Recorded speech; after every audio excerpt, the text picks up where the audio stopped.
عالمی شہرت یافتہ ہماری آن بان شان دہلی کی عظیم الشان جامع مسجد آپ کو دکھاتے ہیں۔ اس مسجد کا نام مسجد جہاں نما ہے۔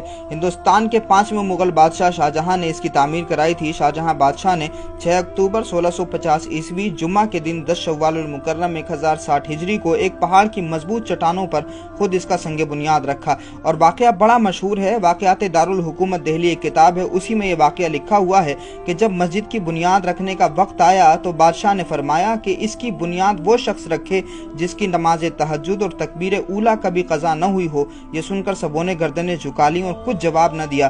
جب بہت دیر ہو گئی تو بادشاہ نے فرمایا، الحمدللہ، مجھ میں یہ دونوں باتیں موجود ہیں، مگر افسوس کہ آج راز فاش ہوتا ہے۔ اور پھر اپنے دست مبارک سے بادشاہ شہاب الدین محمد شاہجہاں نے جامع مسجد کی خود سنگ بنیاد رکھی، یعنی بنیاد کا جو پتھر تھا وہ خود بادشاہ شاہجہاں نے رکھا تھا۔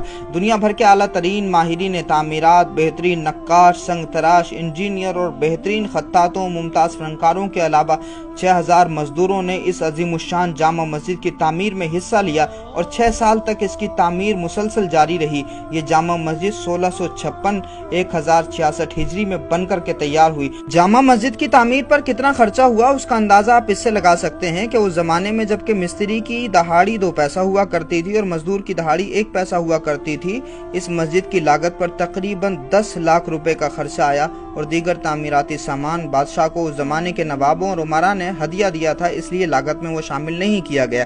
جامع مسجد کی تعمیر کے دوران شاہجہاں بادشاہ کے پاس یہ شکایت پہنچی کہ تعمیر بہت سست رفتاری سے ہو رہی ہے، لہٰذا بادشاہ نے تعمیر کے نگراں سعد اللہ خان وزیر کو طلب کیا اور وجہ دریافت کی۔ سعد اللہ خان نے بڑا پیارا جواب دیا۔ وہ کہتے ہیں کہ مسجد کے اندرونی حصے کے فرش کا ہر پتھر نصب کرنے سے پہلے ایک قرآن مجید پڑھ کر دم کیا جاتا ہے۔